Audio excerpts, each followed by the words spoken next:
Bismillahirrahmanirrahim. Assalamualaikum warahmatullahi wabarakatuh. Alhamdulillahi rabbil alamin.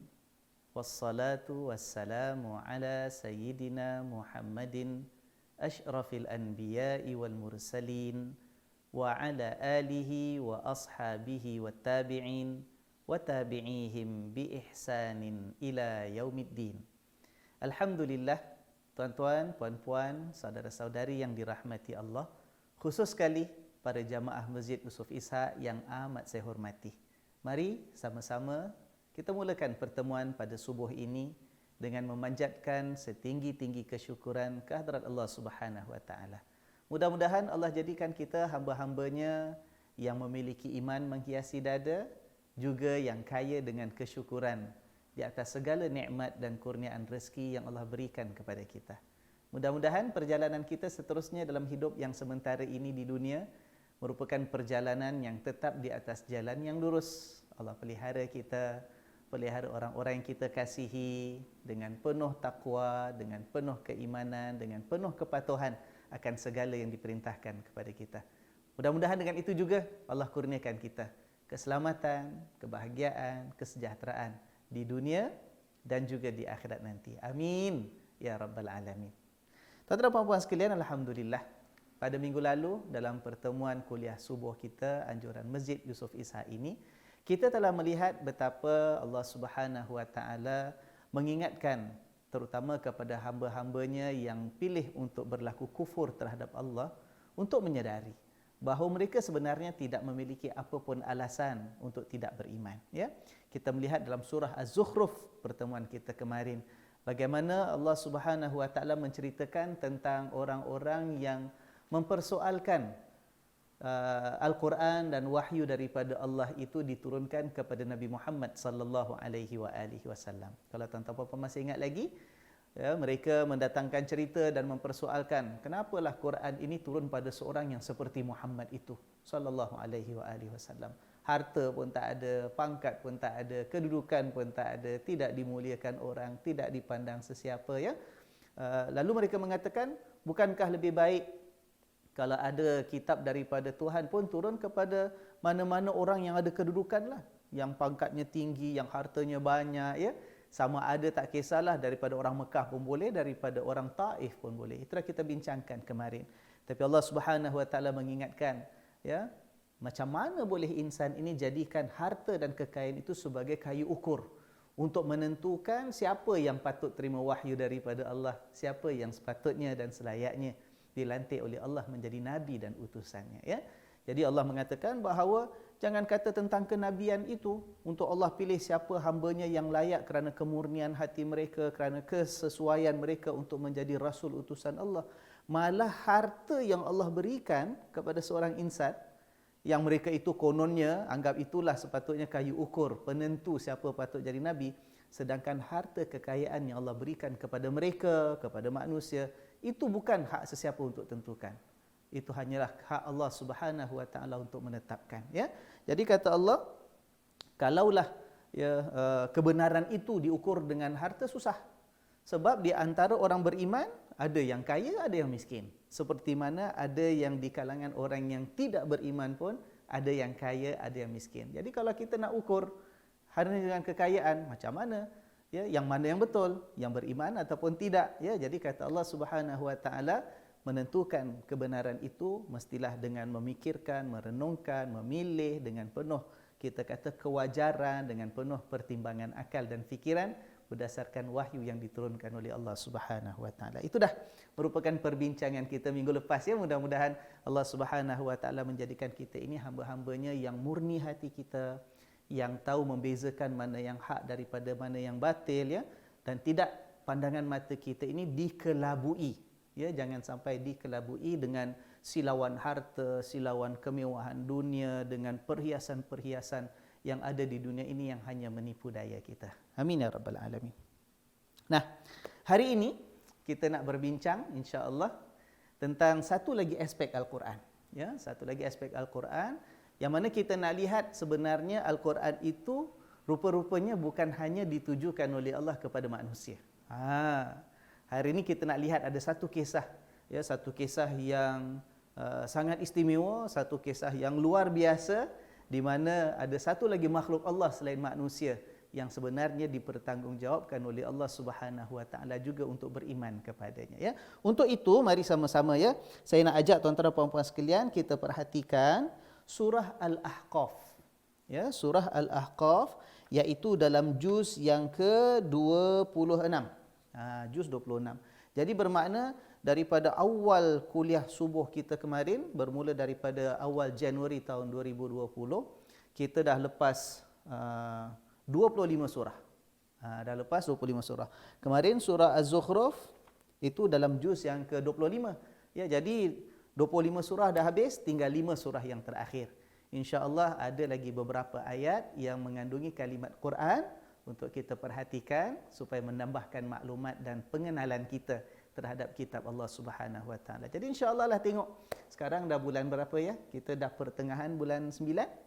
Ada bulan 10, 11, 12. Kita tengok sama ada sempat ke tidak sampai hujung tahun ini kita selesaikan semua ayat-ayat Allah dalam Al-Quran yang ada sebut perkataan Quran. Kita cuba insya-Allah. Tapi hari ini saya nak ajak kita fokus tumpukan perhatian surah Al-Ahqaf, ya. Surah Al-Ahqaf, juz yang ke-26. Surah Al-Ahqaf. Ya. Surah Al-Ahqaf. Ya. Al-Ahqaf. Ini dalam juz yang ke-26. Kita nak lihat insya-Allah hari ini daripada ayat 29, kalau ayat, ya, Al-Ahqaf 29. Kalau sempat sampai ayat 32, ya. Kita cuba ayat 29 hingga 32. Boleh? Insya-Allah tuan-tuan dan puan-puan sekalian, ya. Ayo cuba buka, semak, ya, Quran kita masing-masing, mushaf kita masing-masing. Kalau boleh dengan yang ada terjemahannya supaya dapat kita ikuti maknanya dan huraiannya bersama-sama, ya. Surah Al-Ahqaf ayat 29 bermula dengan kalimah wa id sarafna. Ada? Ya, tuan-tuan. Wa id sarafna, surah Al-Ahqaf juz yang ke-26 ayat 29. Boleh? Insya-Allah. Nah, kita perhatikan bersama. A'udzu billahi minasyaitonir rajim. Wa id sarafna ilaika nafaran minal jinni yastami'una al-Qur'ana falamma hadaruhu qalu ansitu falamma qudiya wallaw ila qaumihim munzirin. قالوا يا قومنا إنا سمعنا كتابا أنزل من بعد موسى مصدقا لما بين يديه يهدي إلى الحق وإلى طريق مستقيم. يا قومنا أجيبوا داعي الله وآمنوا به يغفر لكم من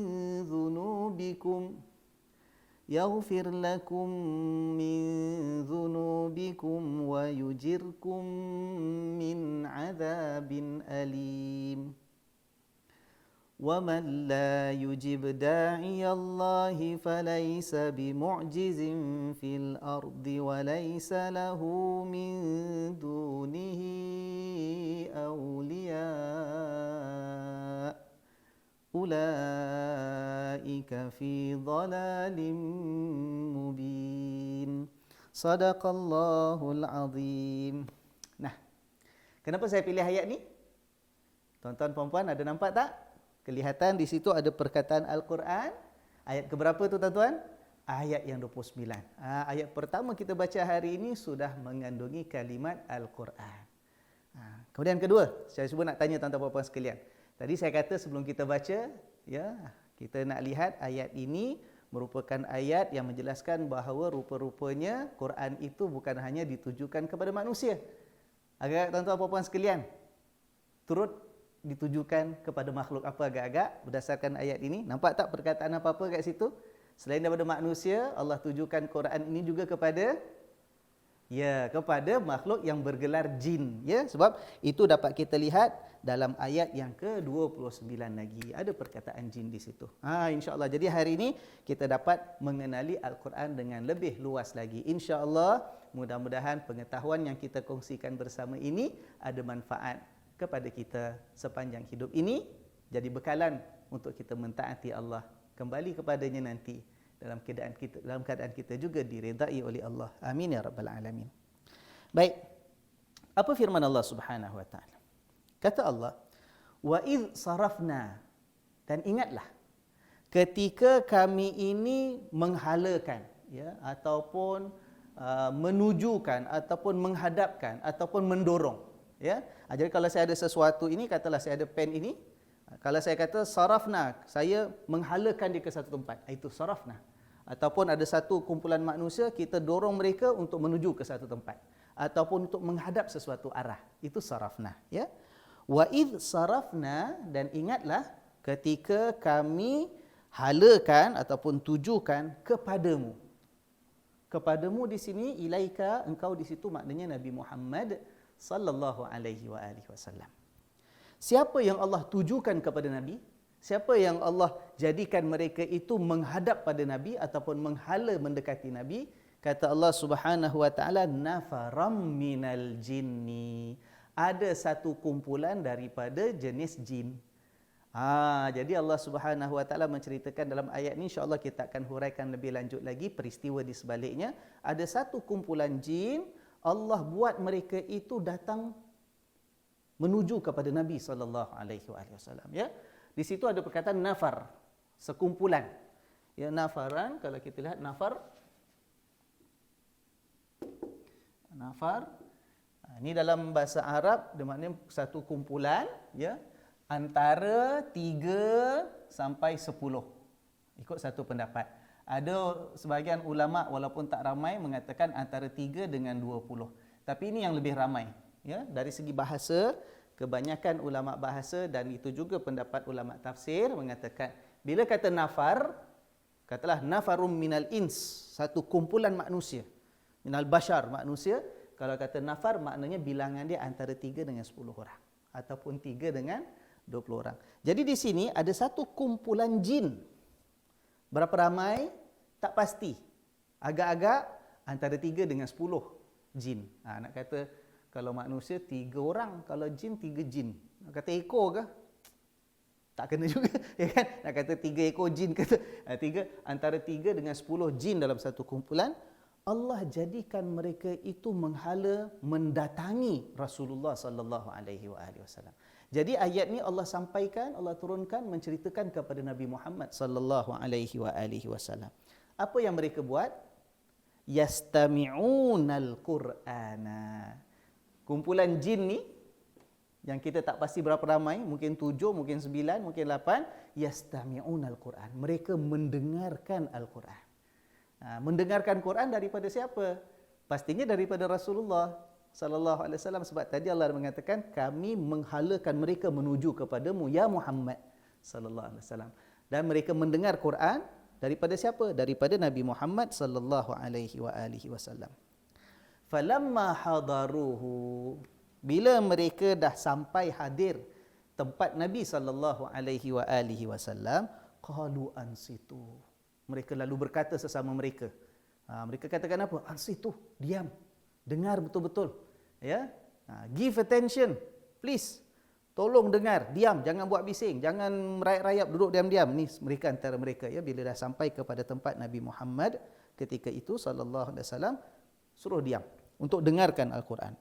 Falamma qudiya, dan akhirnya bila dah selesai semua, ya, apa yang Nabi bacakan mereka dah dengar, ya, daripada ayat-ayat Al-Quran. Wallau ila qaumihim munzirin, lalu mereka pun kembalilah bertemu dengan kaum mereka. Jadi yang datang tu bukan ramai-ramai jinnya, tak, satu kumpulan kecil aja. Tapi bila dah habis dengan ayat Quran yang dibacakan oleh Nabi Muhammad sallallahu alaihi wasallam, wallau ila qaumihim, mereka balik jumpa kaum mereka. Kat mana? Wallahu alam bissawab. Jauh ke dekat? Wallahu a'lam bissawab.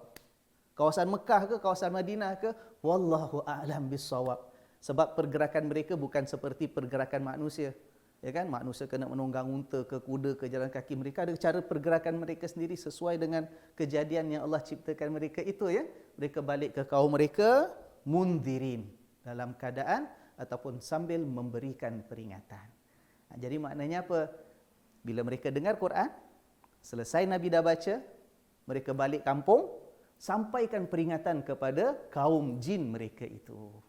Ya, itu yang digambarkan oleh Allah dalam ayat yang ke-29. Ayat pertama kita baca hari ini. Nah, insya-Allah kita akan sambung dengan ayat 30 dan ayat 31, 32. Tapi saya nak kasih latar belakang apa kisah ataupun peristiwa di sebalik turunnya ayat ini. Ya. Para ulama yang mengkaji Al-Quran dalam tafsiran-tafsiran mereka mendatangkan beberapa riwayat. Ada riwayat ini yang kuat kerana ada yang diriwayatkan oleh Al-Imam Al-Bukhari rahimahullah, tapi ada riwayat yang sanad ataupun rantaian orang-orang yang menyampaikan hadis itu daripada seorang ke seorang ada yang agak lemah. Tetapi secara umumnya para ulama mendatangkan beberapa riwayat. Dan riwayatnya ada perbezaan-perbezaannya. Ya, ada perbezaan. Maka ada sebahagian ulama bila ada 3 riwayat, katalah ya 3 riwayat. Ada riwayat satu, ada riwayat 2, ada riwayat 3, ya. Secara umum ada 3 riwayat tentang kisah jin ini dengar Quran daripada Nabi sallallahu alaihi wasallam. Ada yang kuat, katalah ni kuat. Ada yang kuat juga, walaupun tak sekuat yang pertama. Tapi ada yang tak berapa kuat. Ya, tak berapa kuat, lemah, ya. Jadi kerana itu ada ulama yang ambil pendekatan mengatakan yang berlaku cuma ini. Ini kita tak terimalah pasal hadisnya tak kuat. Ya kan? Ada ulama pula dia cuba gabungkan. Okeylah kita tak nak pakai ni tapi ni dua ni takkan berlaku dua cerita yang berbeza kan? Ada perbezaan ni dengan ni. Kita gabungkan. Ni yang kita akan lihat nanti insya-Allah ada yang gabungkan ini. Jadi satu riwayat, ya. Ada pula yang mengatakan tiga-tiga kita pakai. Jadi macam mana kita nak reconcile, kita nak selarikan tiga-tiga ni ceritanya ada lain-lain sikit. Maka ada ulama mengatakan tiga-tiga ini berlaku. Peristiwa yang berbeza, mungkin dengan kumpulan jin yang berbeza. Ni jin negeri mana, ni jin negeri mana, ya kan? Wallahu alam. Jadi ada yang mengambil pendekatan seperti itu. Insya-Allah saya akan sebut, ya. Baik, riwayat yang pertama. Riwayat Imam Al-Bukhari rahimahullah, ya. Dikatakan bahawa pada satu ketika Rasulullah sallallahu alaihi wasallam dalam perjalanan dengan sebahagian sahabat untuk menuju ke satu kawasan market ataupun pasar, ya, kawasan jual beli namanya Pasar Ukaz, Pasar Ukaz. Lalu pada ketika itu apa yang berlaku ialah, ini riwayat Imam Al-Bukhari dan juga Imam Muslim. Dan ini ada disebut juga nanti dalam surah Al-Jin. Dalam surah Al-Jin insya-Allah kita akan jumpa juz 29, satu surah khas Allah namakan sebagai surah Al-Jin. Itu ada ceritanya. Tapi cerita kat situ ada latar belakang, para ulama sebut dalam surah ini pun cerita yang sama juga, ya. Riwayat Imam Bukhari dan Imam Muslim. Katanya pada satu ketika jin-jin ini cuba mendengar syaitan-syaitan dan jin, ya, perkataan syaitan dan jin, mereka itu naik ke langit untuk mendengar lagi khabar-khabar berita tentang apa yang telah diputuskan oleh Allah untuk dilaksanakan oleh malaikat ke atas penghuni-penghuni bumi. Ya. Jadi kita pernah bincang dulu, tuan-tuan dan puan-puan sekalian, masih ingat lagi tak tentang Quran itu Allah letakkan asalnya dalam Al-Lauhul Mahfuz? Ingat lagi, ya? Dalam Lauh Mahfuz itu tempat yang tinggi dan tempat Lauh Mahfuz itu tinggi. Kemudian daripada situlah segala ketetapan Allah untuk manusia ini, dia ni dapat apa sekian hari bulan, miskin ke, kaya ke, sakit ke, sihat ke, dapat untung ke, dapat rugi ke, semua Allah dah tentukan, hidupnya, matinya, ya. Itu semua dah dicatat, Allah letakkan ketentuan itu dalam Al-Lauhil Mahfuz. Kemudian daripada situ akan dikeluarkan sedikit demi sedikit sebagai arahan kepada malaikat untuk jalankan ketentuan Allah. Jadi kalau orang tu dah sampai ajal mautnya, malaikat maut akan terima arahan itu daripada Allah melalui apa yang dah tercatat dalam Al-Lauhil Mahfuz, akan turun ke bumi untuk laksanakan. Fulan bin Fulan ini tempat mana, akibat apa, matinya macam mana, hari apa, pukul berapa, ya kan? Semua dah diatur oleh Allah. Malaikat maut jalankan arahan. Kalau misal kata ada insan yang Allah hendak berikan rezeki, sesuatu keuntungan tak disangka-sangka, itu pun dah dicatat terlebih dahulu. Bila sampai masanya, ada malaikat pembawa rezeki yang diperintahkan oleh Allah. Nah, ini perintahnya untuk Fulan bin Fulan, kamu turun, sampaikan, laksanakan. Baik. Jadi dahulunya, sebelum diutus Nabi Muhammad sallallahu alaihi wasallam, syaitan-syaitan dan jin-jin ni rajin naik ke langit. Ya. Mereka rajin naik ke langit untuk apa? Untuk pasang telinga. Cuba hendap-hendap, ya, pasang-pasang telinga, apa agaknya yang dibincangkan oleh para malaikat dalam menerima arahan daripada Allah. Jadi malaikat tu nanti akan turun kan, nak bawa ataupun nak jalankan arahan Allah. Jadi jin, syaitan ini akan dapat gambaran terlebih dahulu, walaupun tak semua dapat didengar, sikit-sikit dapat tahu dulu. Jadi bila dapat tahu, dia akan turun, mendahului malaikat. Itu yang ceritanya kadang-kadang ada tukang-tukang telik dan tukang ramal, kerana hubungan mereka dengan jin dan syaitan. Jin syaitan bila dapat sesuatu berita itu akan sampaikan kepada tukang telik, tukang ramal ini. Jadi dia boleh meramal, boleh menjangkakan, mengkhabarkan sesuatu yang belum berlaku. Bukan kerana tukang telik tu kita kata pandai tak, tapi sebab diberitahu oleh jin-jin yang jadi kawan mereka. Mana jin ni dapat? Itu. Dapat pasang-pasang telinga daripada cerita malaikat di langit. Sampai satu masa, tiba-tiba syaitan-syaitan dengan jin ni nak pergi ke langit, tempat yang mereka biasa pasang telinga dengar berita ni, tak boleh tembus, tak boleh masuk. Ada dua perkara. Kata Allah Subhanahu wa taala dalam surah Al-Jin, ya. Wa anna lamasna as-samaa'a fawajadnaha muli'at harasan syadidan wa syuhuba, dalam surah Al-Jin. Ya, kami cuba lepas ini, ya, ketika ini untuk masuk ke kawasan langit untuk dapat berita, tapi tiba-tiba kami dapati langit itu penuh dikawal. Dikawal apa? Kawal malaikat. Jin tak boleh tembus. Syaitan tak boleh masuk lagi dah. Malah dipasang oleh Allah Subhanahu wa taala panahan-panahan petir. Ya, syuhuba, panahan petir. Ya, panahan petir apa? Mana syaitan, mana jin nak masuk kawasan itu dah dilarang, akan dipanah dengan petir. Dah tak boleh tembus. Jadi bila tak boleh tembus, tak dapat berita. Tak tahu apa cerita, dah malaikat dapat arahan daripada Allah Subhanahu wa taala. Ya, for them is a big problem. Itu masalah besar. Sekarang kita nak sampaikan cerita apa kat kita punya ejen-ejen kat bawah ni, tukang telik, tukang ramal ni, Pak Nujum ni, kita nak kasih tahu apa? Kita dah tak dengar cerita lagi. Jadi syaitan-syaitan dan jin yang ada yang biasa buat kerja itu, mereka lalu buat keputusan, mari kita bertebaran, mesti ada something, ada satu perkara dah berlaku ke atas muka bumi ni. Ada sesuatu peristiwa yang dah berlaku. Mari kita cari apa puncanya. Ya, mari kita cari apa puncanya. Jadi nak jadi satu cerita, pada satu ketika Rasulullah sallallahu alaihi wasallam dengan para sahabat nak menuju ke pasar Uqad, ya. Sampai di situ pada waktu subuh. Nabi sallallahu alaihi wasallam salat subuh dengan para sahabat yang menemani Nabi untuk ke pasar Uqad, ya. Bila Nabi sembahyang, imam salat subuh dengan para sahabat, Nabi baca kuat.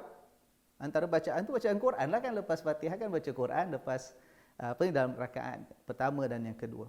Nak jadi berita yang tadi syaitan-syaitan dengan jin-jin dah kita kata dah bagi-bagi kerja ni, sekarang kita kena cari apa cerita yang berlaku. Ada sekumpulan jin yang pada waktu itu datang sampai ke kawasan yang Nabi SAW sedang salat subuh dengan para sahabat. Kebetulan. Ya, agak ada juga yang sampai ke Singapura ke, Temasek kita dulu ke, sampai ke Malaysia ke, sampai ke mana. Dia cari cerita, apa sebenarnya yang berlaku ni. Sampai kita tak boleh nak tumpang dengar cerita daripada langit. Dah kena panah petir kalau kita datang dekat. Malaikat-malaikat dah jaga, kita tak boleh tembus dah. Sampailah pada waktu itu ada sekumpulan jin, nafarun minal jin, ya, satu kumpulan jin tadi lalu tempat Nabi sembahyang subuh. Bila Nabi baca sembahyang subuh tadi, baca bacaan kuat, mereka dengar. Bila dengar, pastinya seperti mana manusia sebahagiannya bila Allah buka pintu hati mereka, dengar Quran itu terus terpesona. Jin-jin yang dengar itu pun rasa lain macam. Kata, oh inilah sebabnya sekarang, sebab dah diutusnya yang Rasul inilah, yang namanya orang inilah, yang sampaikan wahyu inilah, Rupa-rupanya dah sampai masanya, sampai ketikanya zaman inilah kita dah tak boleh dapat apa-apa lagi berita cerita daripada langit. Ya, kerana diutusnya Nabi Muhammad sallallahu alaihi wasallam, Allah dah kawal dah. Letak malaikat jaga langit. Syaitan jin tak boleh tembus. Siapkan panahan-panahan petir. Ada terjemahan kata, kita kata panahan-panahan bintang, ataupun kita kata apa ya? Bintang yang laju tu, apa bahasa, komet ke lebih kurang, lebih comets ya, comets ya. Itu ada ceritanya dalam Quran menceritakan ini juga antara fungsinya ialah untuk menembak syaitan ataupun jin yang cuba untuk tembus ke langit untuk dengar cerita-cerita tentang ketentuan-ketentuan Allah Subhanahu wa taala untuk manusia. Ya. Jadi itulah bila mereka dengar, mereka katakan, qul uhiya ilayya annahu istama'a nafarun minal jin, dalam surah Al-Jin. Ini kisahnya. Ya, ketika Nabi solat subuh dengan para sahabat. Nabi tak tahu tuan-tuan. Nabi tak perasan. Nabi tak ada berbicara dengan jin, tak. Nabi baca dalam solat macam biasa. Kebetulan jin-jin tu dengar. Tapi kemudian Allah turunkan ayat dalam surah Al-Jin, nanti kita akan baca untuk memberitahu Nabi Muhammad sallallahu alaihi wasallam apa yang telah berlaku. Jin telah terdengar. Jadi jin mengatakan, annahu istama'a nafarun minal jin faqalu inna sami'na Qur'anan ajaba. Rupa-rupanya jin yang dengar ni mereka mengatakan kami dengar satu wahyu, satu bacaan yang benar-benar mengkagumkan, benar-benar hebat, benar-benar istimewa. Ya, lalu mereka beriman kepada Allah Subhanahu wa taala. Maka sebab itu dalam ayat 29 yang kita baca ini, mereka dah dengar, ya. Mereka pun balik ke negeri masing-masing. Bila balik ke kampung masing-masing, mereka sampaikan, inilah amaran. Nanti kita akan lihat apa amaran yang mereka berikan kepada kaum mereka. Sebab mereka dah beriman sejurus selepas mereka mendengar bacaan Nabi sallallahu alaihi wasallam. Ya, ini jadi kisah yang pertama. Yang pertama, baca Nabi baca Quran dalam solat subuh. Dengan beberapa orang sahabat, ya kan? Ini jin dengar. Kalau jin beriman. Riwayat yang kedua pula. Riwayat kedua. Jadi riwayat-riwayat ini disebut, cuma Al-Imam Ibnul Jauzi, alhamdulillah, Al-Imam Ibnul Jauzi dalam kitab beliau Zadul Masir, kitab tafsirnya, beliau mengatakan bahawa tiga inilah yang banyak disebut oleh para ulama. Ya, jadi bila dia sebut tiga, dia tak buat, kita kata tak buat pemilihan. Dia tak kata ni lebih kuat, ni kita buang, ni kita tolak, tak ada. Dia sebut ni tiga riwayat yang ada. Dan kerana itu Al-Syeikh Muhammad Said Tantawi dalam kitab beliau pula, kitab tafsir juga, Tafsir Al-Wasit ataupun Al-Wasit fi Tafsir Al-Quran Al-Karim, beliau mengatakan oleh kerana tiga-tiga ni ada, dia kata tiga-tiga ni peristiwa yang kita boleh terima telah berlaku. Ini masa lain, ni masa lain, ni masa lain. Tiga-tiga tak ada masalah untuk kita kata berlaku pada zaman Nabi sallallahu alaihi wasallam. Bukan hanya satu peristiwa Nabi punya interaksi dengan golongan jin, ya. Jadi Imam Ibnul Jauzi mengatakan ini riwayat pertama. Riwayat Al-Imam Al-Bukhari dan juga Al-Imam Muslim. Riwayat yang kedua pula cerita tentang kisah di mana pada satu ketika, baik. Ini kisah di mana ini Rasulullah tahu. Memang ditugaskan oleh Allah Subhanahu wa taala untuk berbicara kepada golongan jin. Kali ini Rasulullah tak tahu. Nabi sallallahu alaihi wasallam sembahyang. Ya, yang ini Nabi tahu. Kisahnya disebut pada satu ketika para sahabat pada waktu malam tiba-tiba cari tak jumpa Nabi di Mekah. Tak jumpa Nabi sallallahu alaihi wasallam. Cari sana tak ada, kat rumah tak ada. Mana hilang? Jadi para sahabat dalam riwayat itu mengatakan mereka jadi ketakutan. Mereka mengatakan itulah satu-satunya malam yang kami lalui malam itu dengan penuh rasa tidak baik. Ya, itulah, that was the worst night that we have ever experienced. Kenapa malam yang paling tak baik mereka pernah lalui? Sebab mereka kehilangan Rasulullah sallallahu alaihi wasallam. Kehilangan Nabi. Semua orang cari tak jumpa, ketakutan. Sampailah satu masa dah hujung malam, nampak Nabi sallallahu alaihi wasallam mendatangi Mekah daripada arah Gua Hira. Ya, ni Mekah, ni kampung bandar Mekah, Gua Hira kat luar Mekah sana sikit. Nabi datang daripada arah sana. Jadi mereka bertanya, "Ya Rasulullah, mana tuan dah pergi? Satu malam kami semua satu Mekah cari tak jumpa." Jadi Rasulullah sallallahu alaihi wasallam mengatakan, ya, malam tadi aku ditugaskan untuk berbicara menyampaikan ayat Quran kepada satu kumpulan jin, kata Nabi. Jadi aku datang daripada arah sana. Ya. Kemudian lepas subuh, Nabi bawa sahabat yang ada pergi tengok kesan-kesan pertemuan Nabi dengan jin. Tak ada kesan apa, ada macam bekas. Tak tahulah, tak diceritakan, tapi ditunjukkan oleh Nabi SAW kepada para sahabat kesan-kesan bekas di mana malam itu Nabi telah bertemu dengan para jin.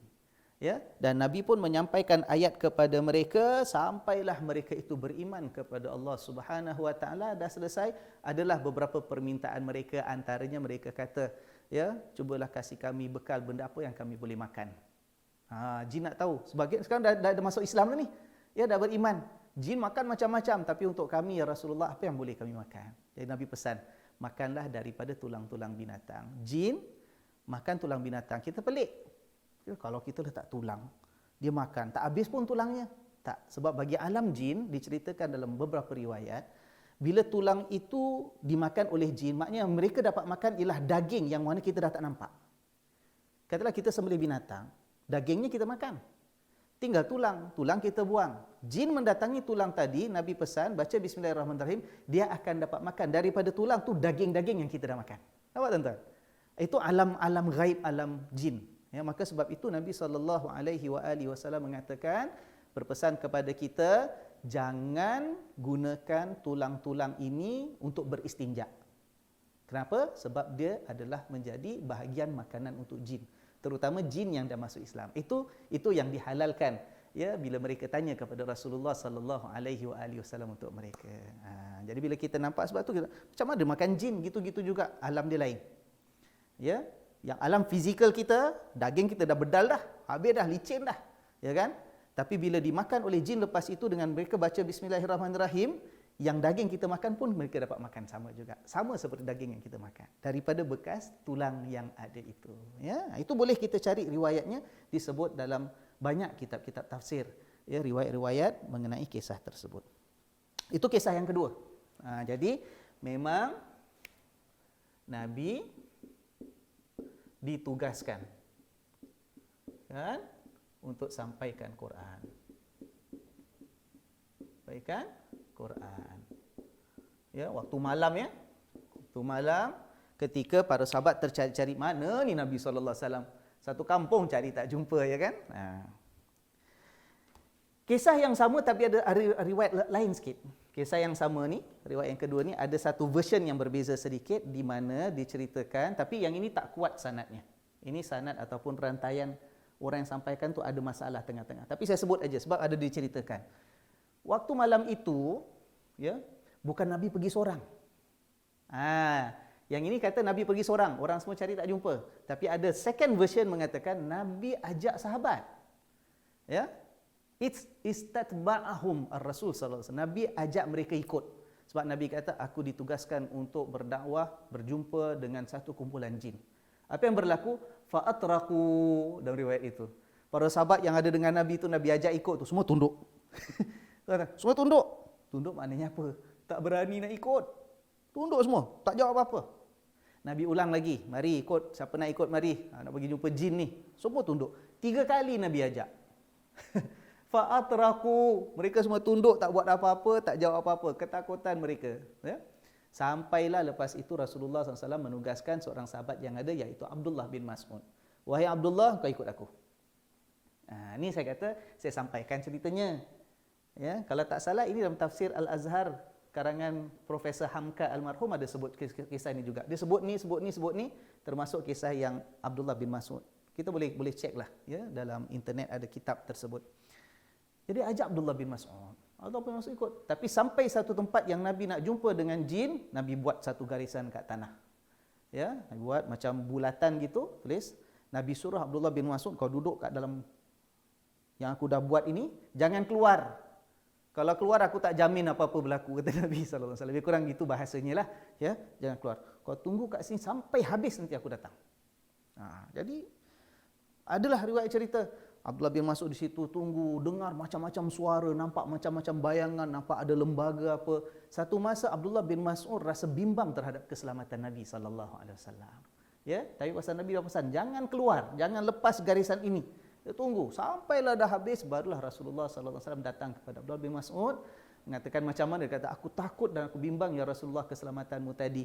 Dia kata aku rasa macam nak keluar cari engkau dan selamatkan engkau. Nabi kata, kalau kau keluarlah ketika aku jumpa jin, ya, ada kemungkinan besar kau akan diculik, you will be kidnapped by mana-mana jin yang ada. So, mereka datang ke alam manusia, ya kan, pada waktu itu untuk bertemu dengan Rasulullah sallallahu alaihi wasallam. Itu satu riwayat yang ada kaitan dengan kisah yang nombor 2, tetapi kurang kuat, sebab tu saya tak tulis di sini, ya. Tapi pokoknya yang disebut oleh para ulama, ramai daripada mereka, ialah riwayat kedua memang Nabi ditugaskan untuk menyampaikan Al-Quran kepada satu kumpulan jin, ya, satu kumpulan jin. Riwayat yang ketiga, ya, okeylah, saya tak tulis lah. Saya tak tulis, ya. Riwayat yang ketiga yang ada kaitan dengan Rasulullah sallallahu alaihi wasallam pulang dari bandar Taif. Kita tahu kisahnya, ya, sebelum berlaku hijrah, pada satu ketika tahun di mana Rasulullah sallallahu alaihi wasallam kehilangan Sayyidatuna Khadijah dengan Abu Talib, pakciknya. Jadi orang Mekah makin kuat lawan Nabi, makin berani mengganggu Nabi, sampai satu masa Nabi sallallahu alaihi wasallam buat keputusan untuk cuba berdakwah ke bandar Taif. Taif ni bandar lain daripada Mekah, ya, tapi tak jauh daripada Mekah. Sampai di sana dengan harapan adalah yang nak beriman, tetapi kita pendekkan cerita, mereka hina Nabi, mereka maki Nabi, mereka halau Nabi, ada yang lontar batu menyakiti Nabi sallallahu alaihi wasallam. Maka pada ketika itu Nabi pulang ke Mekah. Dalam perjalanan Nabi pulang ke Mekah, sampai satu tempat, Nabi singgah sebentar di tempat yang ada pohon-pohon korma. Nabi pun berhenti, Nabi baca Quran sambil sembahyang malam. Dalam perjalanan nak balik ke Mekah ni, malam baca Quran, sembahyang. Pada waktu itu ada kebetulan ada satu kumpulan jin singgah tempat itu. Bila singgah tempat tersebut, terdengar bacaan Nabi sallallahu alaihi wasallam, sehinggalah mereka beriman kepada Allah Subhanahu wa taala. Ya, jadi ini Nabi baca Quran juga. Baca Quran, ya, dalam perjalanan pulang dari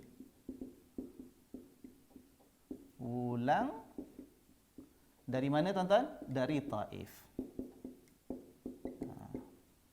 Bila nak balik Mekah dah, dalam perjalanan pada waktu malam duduk berehat, kat kawasan ada pokok-pokok kurma, ya kan, kadang-kadang padang pasir gitu ada satu tempat oasis, ya kan, ada pokok kurma, ada air sikit, ya. Tapi pun bangunlah waktu malam, solat biasa, baca Quran. Kebetulan kat situ ada jin yang singgah.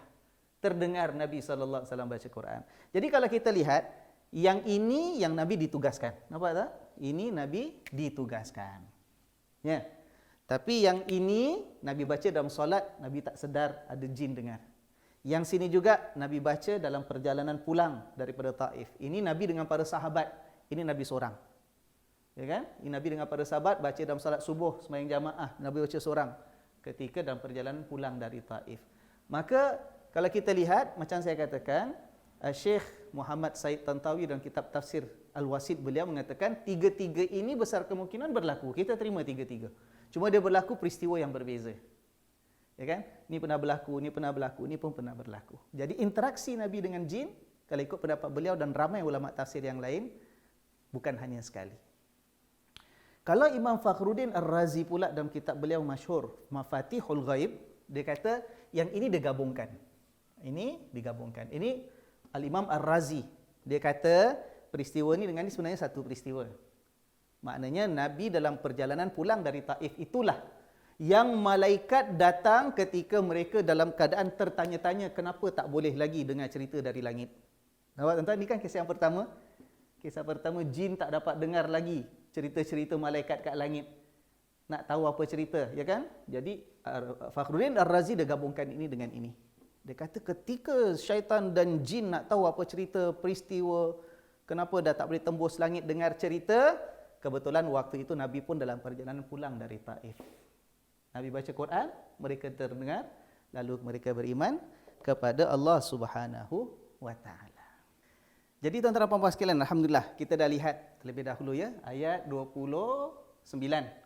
Kisah tentang satu kumpulan jin, bertemu untuk mendengar bacaan Al-Quran yang dibacakan oleh Nabi Muhammad sallallahu alaihi wasallam, lalu mereka kembali ke kampung mereka untuk menyampaikan amaran dan peringatan.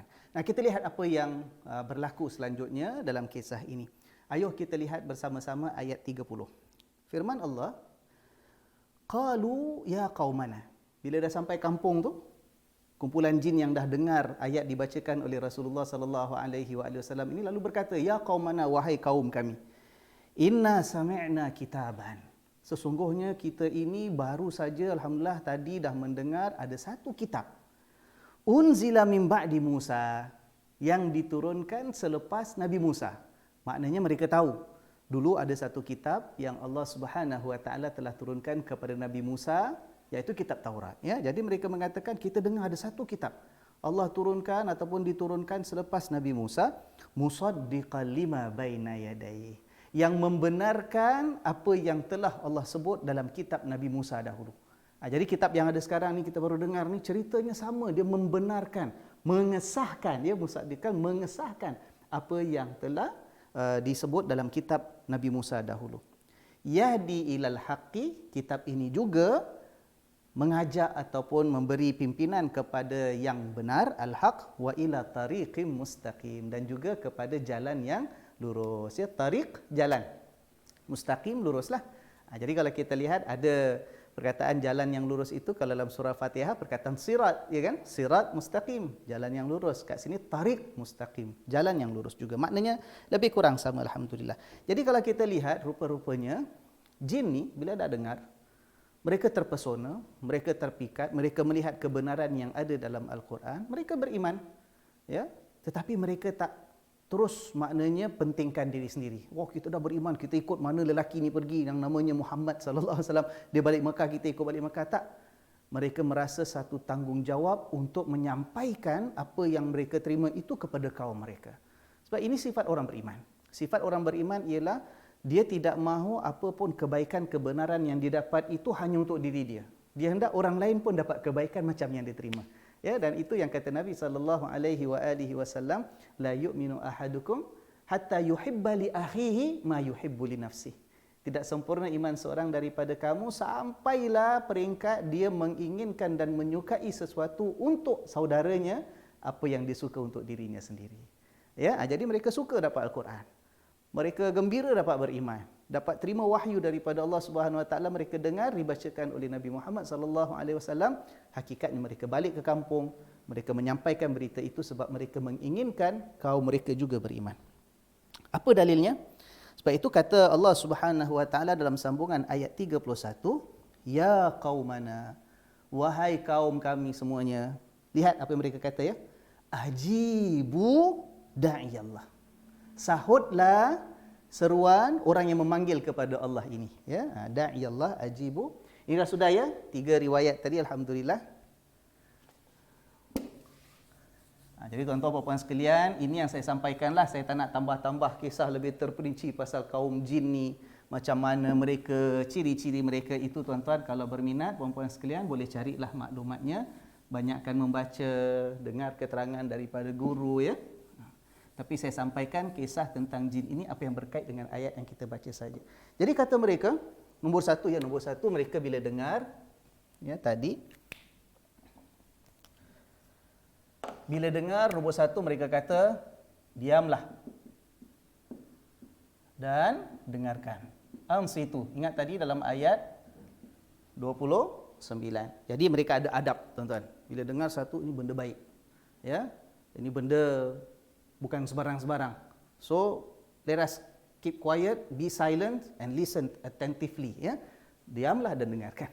Tuan-tuan, puan-puan sekalian, kalau jin baru kali pertama dengar Quran, dah begitu menghormati, suruh diam dengarkan, kita macam mana agak-agak?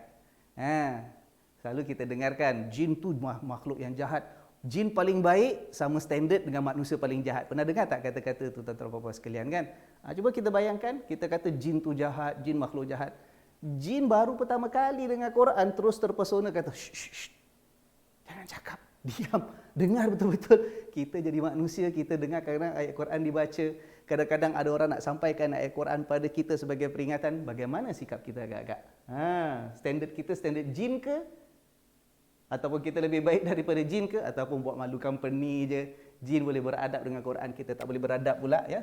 Nombor 2, itu situ ya, ayat 29. Kemudian mereka sampaikan amaran, sampaikan munzirin, amaran ataupun peringatan. Bukan diam-diam. Tuan-tuan puan-puan sekalian, kita kalau dapat sesuatu peringatan yang baik, satu ajaran yang baik, kita nak sampaikan maknanya apa? Kita mesti faham dulu, dengar betul-betul dulu. Bila kita dah faham, kita dapat, kita hargai, kita syukuri, kita akan sampaikan. Ya, kerana masalahnya kita sendiri pun tak nak cuba faham, tak nak dengar, tak nak beri perhatian. Macam mana kita nak sampaikan pada yang lain, pada anak-anak, pada keluarga ya. Kadang-kadang kita balik sembahyang Jumaat, balik kalau besok tuan-tuan, sing lanang-lanang niki, ya kan? Kalau ada yang dah buat booking dapat pergi sembahyang Jumaat besok kat masjid, agak-agak besok lepas balik sembahyang Jumaat, balik rumah, kalau isteri tanya, "Bang, tadi khutbah Pak Imam cakap pasal apa?" Boleh jawab tak tuan-tuan? Jin dengar, mereka absorb, fahamkan, hadamkan, ya, mempengaruhi hati mereka, mencorak jiwa mereka. Sebab itu mereka sampaikan sebagai amaran dan peringatan kepada kampung mereka, kepada kaum mereka, kita. Ya, baik. Yang ketiga, itu ayat 29, 30. Mereka mengatakan Quran itu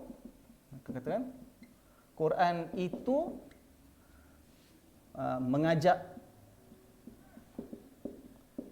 kepada kebenaran dan jalan yang lurus. Subhanallah. Percaya betul. Ya, mereka ni sampaikan amarannya apa kepada kaum mereka? Quran ini kitab daripada Allah, sama ceritanya dengan kitab Nabi Musa dulu, mengajak pada yang benar dan juga mengajak kepada jalan yang lurus. Nombor ayat 31. Ya, empat. Kata mereka ialah ya qaumana ajibu da'iyallah. Ya, sahutlah. Mereka berdakwah, sahutlah seruan utusan Allah. Kata-kata siapa ni tuan-tuan dan puan sekalian? Allah. Ya kan? Ini belum duduk belajar masuk universiti 4 tahun, 10 tahun, tak, baru dengar sekali tuan-tuan dan puan sekalian. Begitu sekali keimanan yang menyerap dalam jiwa mereka. Mereka kata pada kaum mereka, wahai sekalian kaum kami, orang kampung, jin ni, jin dengan jin, sahutlah seruan utusan Allah. Ya, dia ajak kita kepada apa? Kepada kebenaran, ajak kita kepada jalan yang lurus. Wa aminu bih. Seruatlah seruan Allah. Belum habis Dan berimanlah kepada Allah. Berimanlah kepada Allah. Subhanallah. Balik terus jadi ustaz dah. Ya. Pesanan kepada kaum mereka. Yang kelima, kata mereka, hasilnya ialah yaghfir lakum min dunubikum. Dosa kamu diampunkan. Nescaya Allah akan ampunkan dosa-dosamu. Kemudian wa yujirkum min adzabin alim, dan dibebaskan ataupun diselamatkan dari pada azab yang pedih. Azab yang pedih. Subhanallah. Ya, kita lihat. Dengar Quran, terus buat decision, ini satu benda yang kita kena hormat. Diam, dengar betul-betul. Nombor 2, kita kena sampaikan, jangan simpan untuk diri sendiri. Ya kan?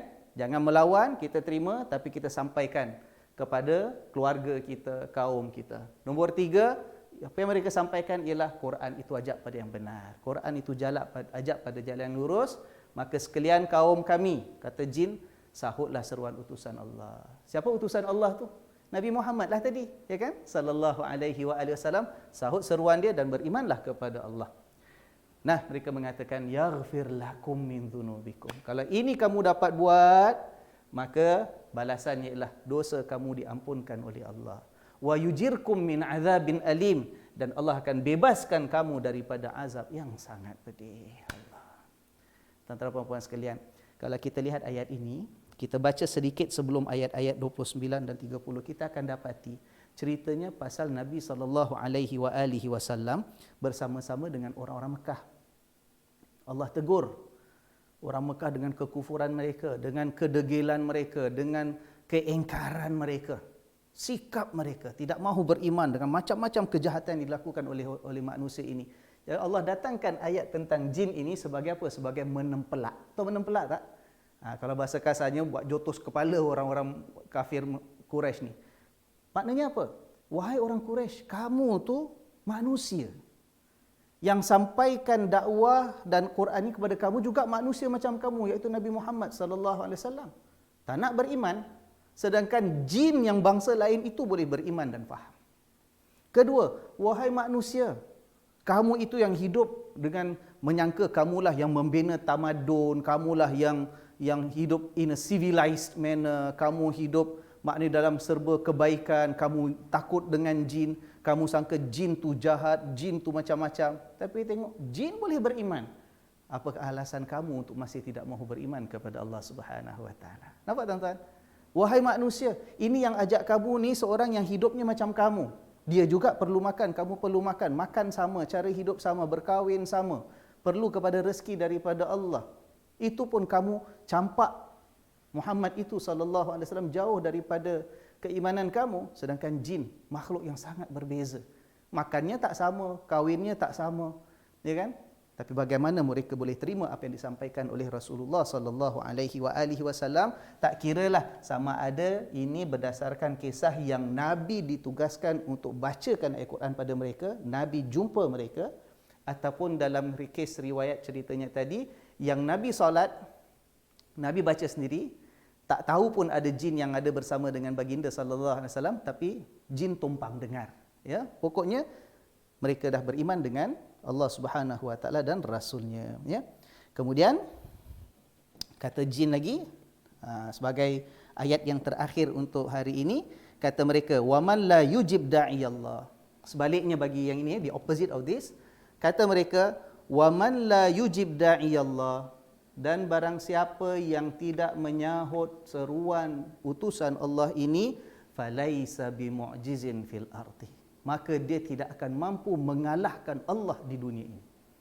Mu'jiz itu maknanya melemahkan Allah, mematahkan kuasa Allah, itu mu'jiz, ya. Mereka tak akan mampu, orang yang tak nak sahut seruan Allah ini tak akan mampu mengalahkan Allah, melemahkan Allah di dunia ini. Walaisa lahu min dunihi awliya, dan mereka tak akan ada orang yang boleh menolong mereka selain daripada Allah Subhanahu wa taala. Ulaika fi dhalalim mubin, mereka itu, ya, adalah berada dalam kesesatan yang sangat nyata. Itu amaran daripada kaum jin. Nah, jadi apa yang dapat kita putuskan, ya? Pengajaran dia antaranya, pertama, menunjukkan bahawa Quran itu juga Allah tujukan kepada makhluk yang namanya jin, bukan manusia sahaja. Ingat tuan-tuan, ya, bukan manusia sahaja. Sebab itu kita katakan golongan mukallaf. Pernah dengar tak tuan-tuan perkataan mukallaf dalam bahasa istilah agama kita? Mukallaf.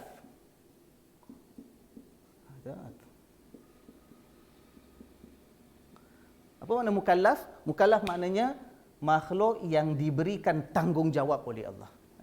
Diberikan kewajipan oleh Allah untuk menyembah Allah, mentaati Allah, beriman kepada Allah, dan kerana itu mereka akan diberikan balasan sesuai sama ada mereka taat ataupun tidak. Jadi itu mukallaf. Mukallaf ini bukan setakat manusia. Jin juga adalah mukallaf. Ya, sebab itu dalam surah Ar-Rahman, ya, ramai daripada kita yang suka sangat dengar suara ataupun imam baca surah Ar-Rahman dalam solat kita, solat tahajud kita, solat tarawih kita, ya. Ramai juga di antara kita yang hafal surah Ar-Rahman. Itu kan dalam surah Ar-Rahman Allah Subhanahu wa taala mengulang-ulang kalimat fa bi ayyi ala'i rabbikuma tukadziban, ulang lagi. Berbelas kali dalam surah Ar-Rahman tadi perkataan fa bi ayyi ala'i rabbikuma tukadziban. Apa maksud dia? Maksudnya ialah maka terhadap nikmat Tuhan kamu berdua yang mana satu lagi kah yang kamu berdua hendak mendustakan? Tukadziban, kamu berdua. Ala'i rabbikuma, nikmat Tuhan kamu berdua. Kamu berdua tu siapa tuan-tuan? Inilah golongan mukallaf, iaitu manusia dan jin. Dua-dua mukallaf, dua-dua menanggung pertanggungjawaban daripada Allah. Jadi bila Allah nak persoalkan, masih lagi nak kufuri nikmat Allah, masih lagi nak ingkar, mendustakan nikmat Allah, Allah gunakan fabi ayyi ala'i rabbikuma, maka nikmat Tuhan kamu berdua yang mana satu lagi kah? Tukadziban, kamu berdua hendak mendustakan. Kamu berdua tu jin dengan manusia. Ya, baik. Jadi kita kata Quran diturunkan bukan setakat kepada manusia, juga kepada jin. Kedua, jin juga ada yang beriman. Ya, walaupun kita kata syaitan itu daripada golongan jin, iblis itu asal daripada jin, tuan-tuan. Asal apa dalil kita? Sebab Allah Subhanahu Wa Taala sendiri telah mengatakan dalam Al-Quran, ya, kana minal jinni fafasaqa an amri rabbi. Iblis itu asal daripada golongan jin. Kemudian dia melanggar perintah Tuhannya, perintah yang mana satu? Bila iblis itu diperintahkan oleh Allah untuk sujud hormat memuliakan Nabi Adam. Ya, kana minal jin kata Allah. Quran kata dengan jelas, iblis itu asal daripada golongan jin. Fafasaqa an amri rabbi. Kemudian dia mengingkari perintah Tuhannya. Ya kan? Jadi walaupun iblis itu daripada kalangan jin, syaitan-syaitan itu daripada kalangan jin, tapi ada sebahagian golongan jin itu yang beriman kepada Allah Subhanahu Wa Taala. Jadi peringatan pada kita, malulah kita. Antara jin dengan manusia, manusia ini yang Allah jadikan dalam keadaan yang paling baik. Laqad khalaqnal insana, kami dah jadikan manusia itu fi ahsani taqwim, dalam sebaik-baik kejadian. Malu kita. Malu kita. Kalau dengan jin, jin boleh terima sebahagiannya, kita yang jadi manusia ini, kita masih tidak mahu tunduk kepada apa yang difirmankan oleh Allah Subhanahu Wa Taala. Kemudian, jin juga mendapat balasan. Sebab dia mukallaf. Ya, dapat balasan. Kalau beriman, kalau tunduk pada Allah, ikut pada wahyu yang diturunkan oleh Allah, apa balasannya? Yaghfir lakum min dhunubikum. Allah akan mengampunkan dosa-dosa kamu. Nampak, tuan-tuan? Wa yujirkum min adzabin alim, dan kamu akan dibebaskan oleh Allah daripada azabin alim, azab yang sangat pedih. Cuma kat sini ulama ada beza pandangan sikit. Dalam ayat-ayat tentang jin tak ada cakap pasal syurga, tuan-tuan. Dalam ayat-ayat tentang jin, surah ini, nanti surah Al-Jin, tak ada cakap pasal syurga sebagai balasan. Jadi persoalan yang pernah dibincangkan oleh para ulama, akhirnya jin kalau beriman, jin kalau taat, ya, ni saya cakap ni ada makhluk jin ke tidak, saya rasa ada ni, dengar sama-sama, tumpang dengar saya, ya kan? Kalau jin yang baik, selamat, sejahtera, sama-sama kita beriman kepada Allah, ya. Jadi persoalan para ulama, jin itu dapat balasan syurga ke tidak kalau dia beriman dan taat?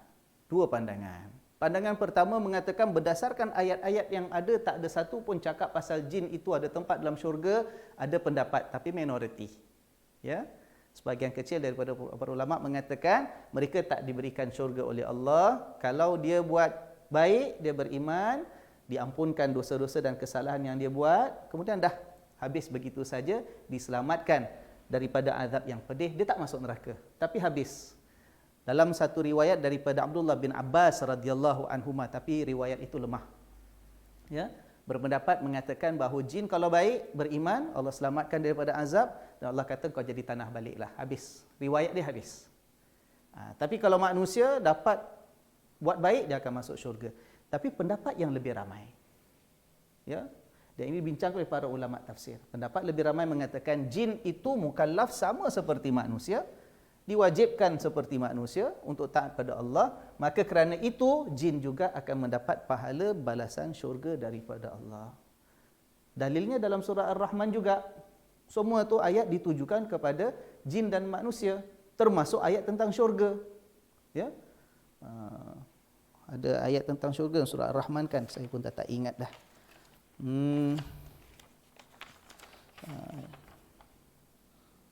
Mudhamatan. Kita cuba cari ya sebagai dalil kita bersama 531. Tak jauh daripada surah Al-Ahqaf ini, surah Ar-Rahman. Ya, antaranya firman Allah Subhanahu wa taala ada cakap tentang syurga.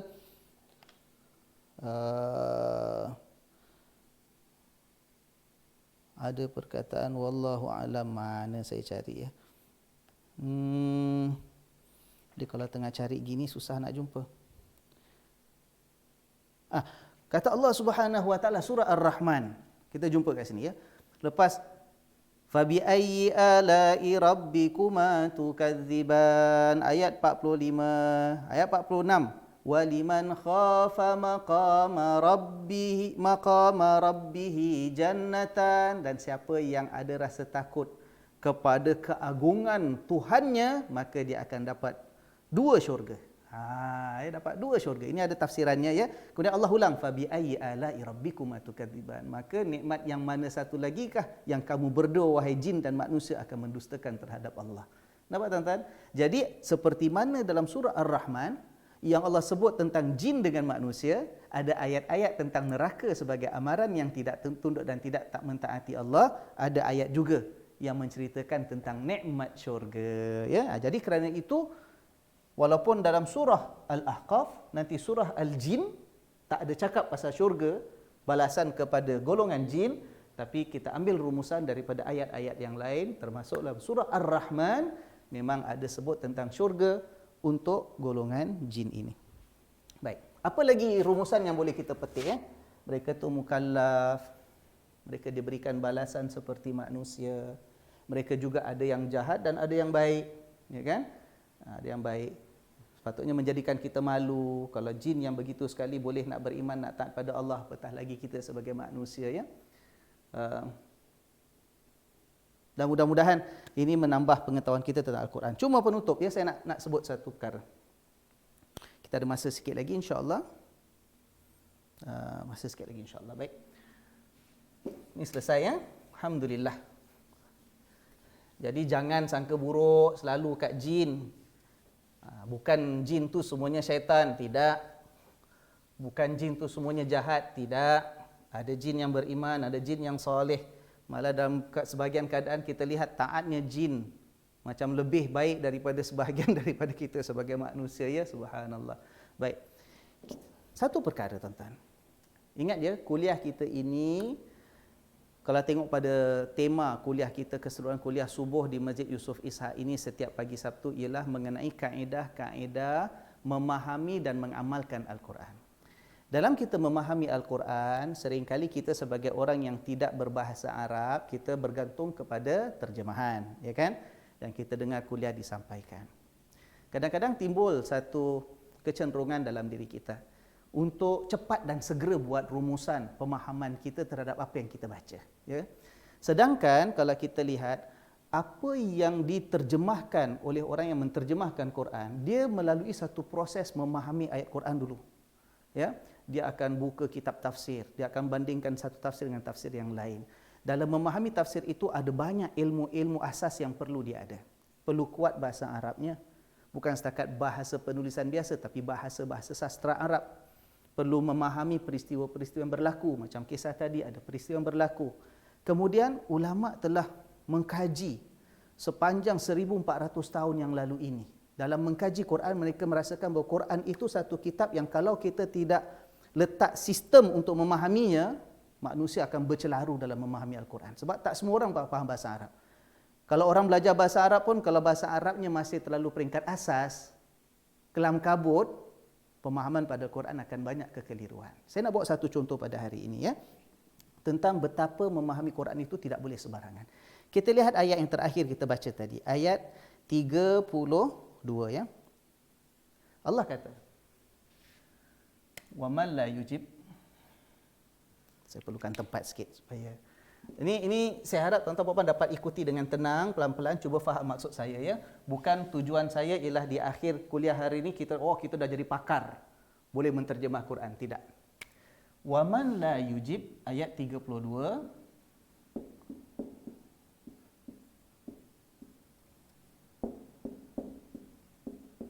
da'iyallahi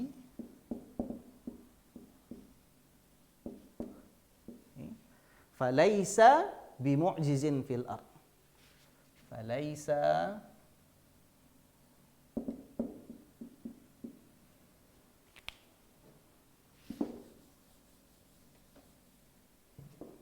bimu'jizin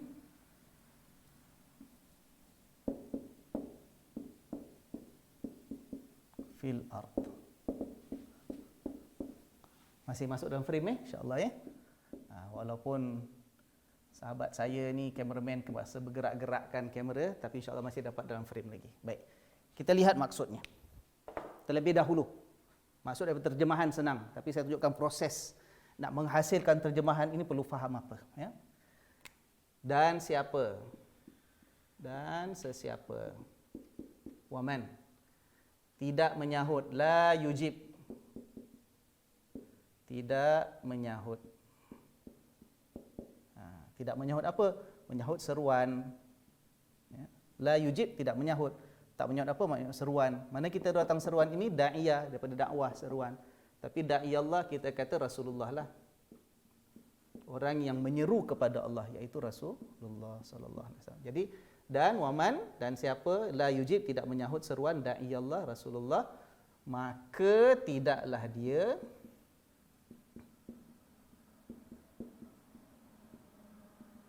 falaisa, tidaklah orang ini, ya, maka tidaklah dia melemahkan Allah di dunia.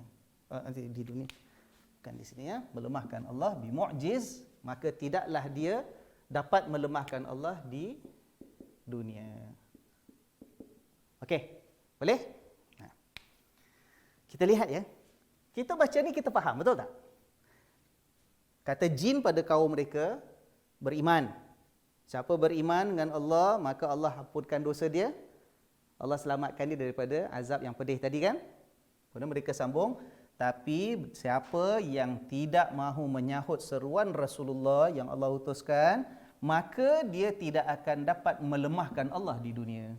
Apa makna tidak dapat melemahkan Allah? Maknanya dia tak bolehlah lari daripada Allah lah. Allah azab dia dan sebagainya, ya. Baik. Dari segi bahasa, 3 aspek. Cuba lihat pelan-pelan dengan saya, pelan-pelan. Nombor 1. Dari segi bahasa, kita ada yang namanya yang tersurat dan tersirat. Okey. Tersurat dan tersirat. Dalam ilmu Al-Quran, ini namanya mantuk dan mafhum. Saya tak tulislah. Itu ada satu bab khusus. Dalam usul fikih ada, dalam ulum hadis ada, dalam ulum tafsir pun ada, ataupun usul Quran. Ada. Jadi orang nak terjemah, nak tafsir Quran, dia mesti tahu. Ada aspek bahasa Quran itu yang tersurat dan ada yang tersirat. Ya kan? Baik. Kemudian, nombor 2, ada namanya syarat dan jawab. Apa syarat jawab ni? Syarat jawab syartiyah wa jawabus syarat. Bahasa Arab, ya. Contoh perkataan jika. Jika. Itu syarat. Syarat mana? Kalau ada perkataan jika dalam ayat, dia menjadi syarat kepada satu jawapan. Kalau jawapan dia tak ada, syarat tadi tak sempurna. Contoh, kita kata, jika saya rasa lapar, itu syarat. Tergantung. Mesti ada jawab dia. Jawab dia ialah, buat apa? Maka saya akan makan. Nampak tak? Jika saya belajar, tergantung. Itu syarat jika. Ya kan? Maka ada jawapan dia. Maka saya akan dapat jawab soalan dalam peperiksaan. Jika saya sebagai isteri taat pada suami, maka saya dijanjikan syurga. Lebih kurang macam itu. Itu bahasa Melayu pun begitu, ya. Dalam bahasa Arab namanya ada syarat dan ada jawab dia. Ya. Kalau ada syarat tak ada jawab, kata-kata itu tidak sempurna. Nah, aspek ketiga, ada yang namanya kita kata tersurat tersirat, makna berlawan. Makna berlawan. Makna berlawan maknanya daripada satu ucapan, kita boleh cuba fahamkan makna sebaliknya. Dia punya opposite meaning, tu makna berlawan. Contoh, ya, kalau kita kata, saya kalau ada soalan tentang agama, maka saya perlulah bertanya kepada orang yang alim. Itu satu ayat, ya. Kalau saya tak faham sesuatu tentang agama, maka saya perlu bertanya kepada orang alim. Apa maksud lawan dia? What is the opposite meaning? Maksud opposite meaning ialah, kalau saya tak tahu sesuatu, saya tak akan tanya pada orang jahil. Tahu tak?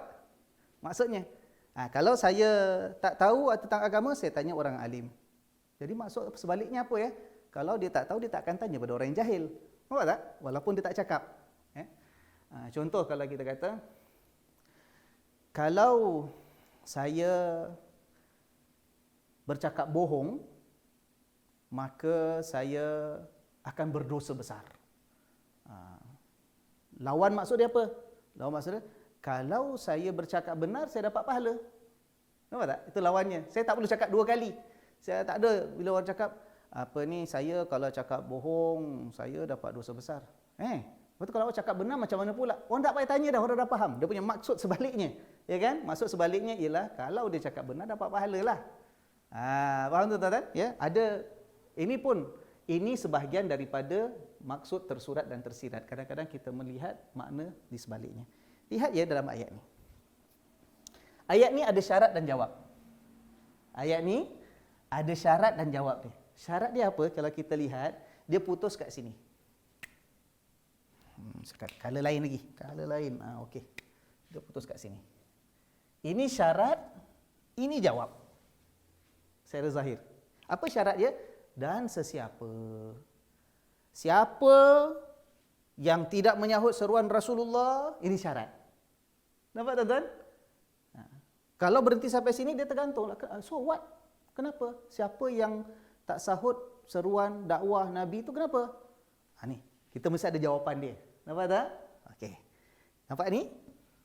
Maka dia tidak akan mampu melemahkan Allah di dunia ini. Okey? Maka dia tak akan mampu melemahkan Allah di dunia. Maknanya dia tak boleh lari daripada azab. Baik. Settle? Ayat ni ada syarat dan ada jawab. Persoalan dia ialah,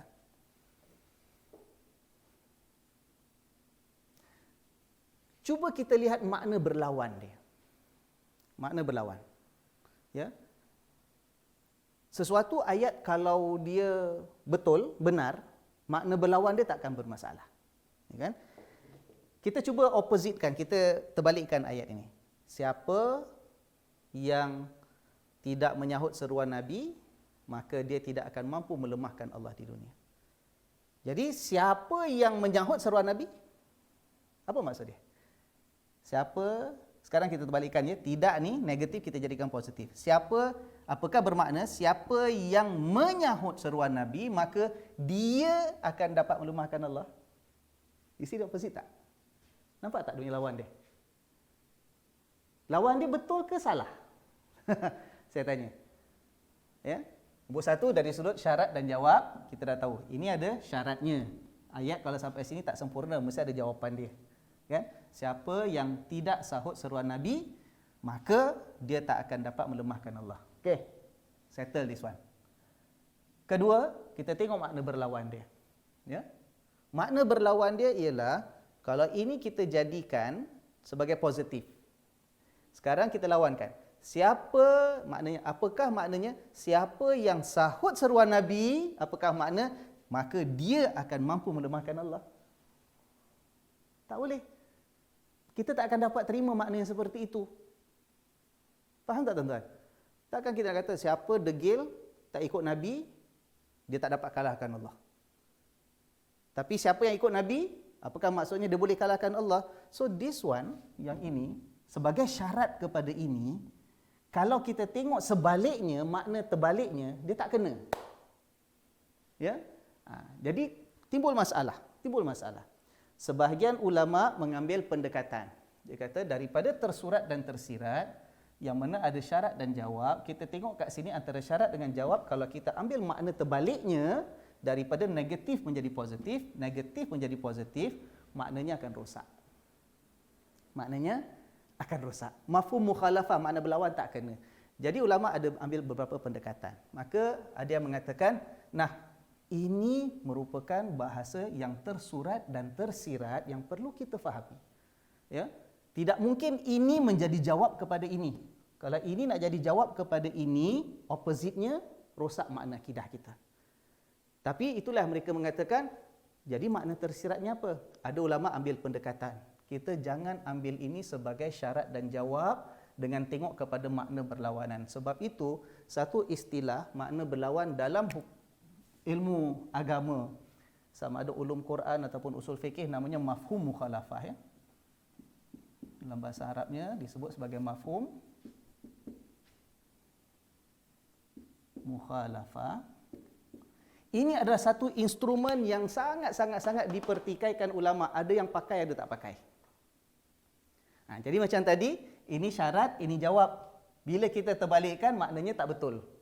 Maka kerana itu, ada ulama kata, mafhum mukhalafah ni tak boleh pakai dalam memahami Quran. So kita jangan main terbalik-terbalikkan. Ya kan? Kenapa kita nak terbalikkan sampai ayat ni jadi masalah? Jadi sebab itu ada instrumen mafhum mukhalafah dalam memahami Quran, memahami hadis, sesuatu yang dipertikaikan sebahagian ulama. Tak semua pakai. Tapi ada pula yang mengatakan kita nak pakai juga mafhum mukhalafah. Tapi kerana dia tak kena kat sini, there is something in between kat sini. Ada satu makna yang tersirat. Apa tuan-tuan?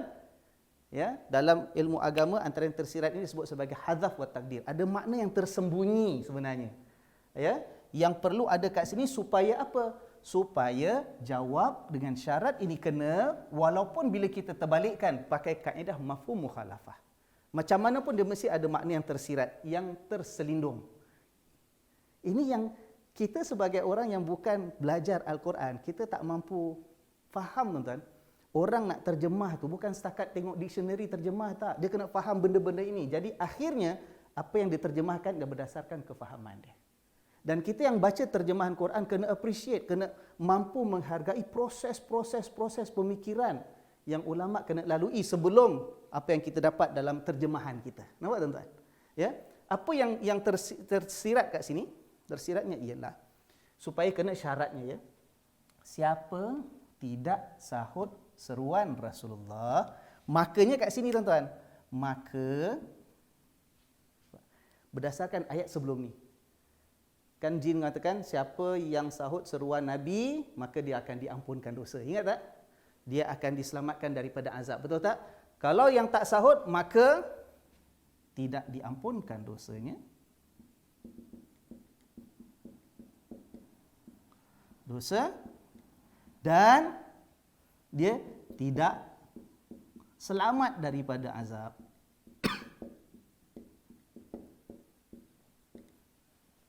Nampak tuan-tuan?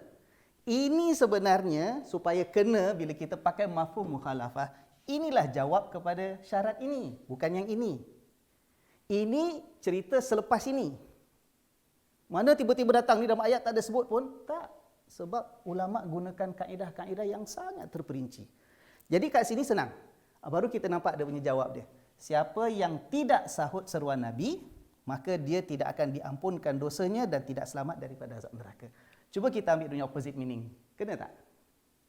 Opposite meaning, kita positifkan ini, kita positifkan ini.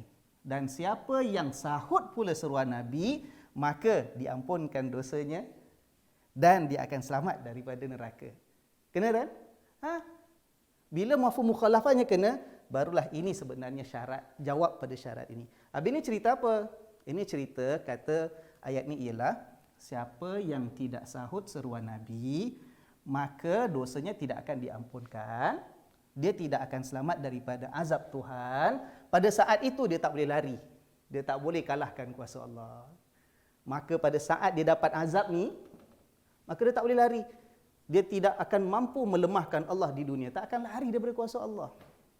Kat dunia, kat akhirat lebih-lebih lagi. Nampak tuan-tuan?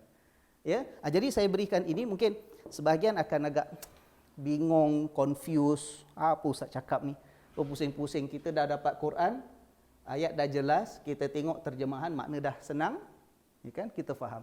Tuan-tuan, bagi orang yang terjemahkan, bagi orang yang menafsirkan, bagi orang yang menghasilkan tulisan sampai pada kita baca dan mudah difaham. Bagi mereka prosesnya itu sangat sulit. Sebab itu orang yang nak berenang di lautan Al-Quran kena ada kemahiran. Tidak cukup belajar nahwu, tidak cukup belajar lughah bahasa Arab, dia kena belajar ulum Al-Quran. Ada tentang mafhum dan mantuk, ada mafhum mukhalafah, ada mafhum muwafaqah. Muwafaqah ada beberapa pecahan-pecahan. Ini saya sebut sikit aja, terlalu sikit. Perbincangan ini sangat dalam.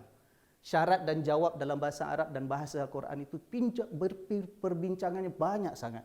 Dalam masalah hadzaf dan takdir dalam Quran, ada tak yang makna-makna yang tersirat yang kita kena cari?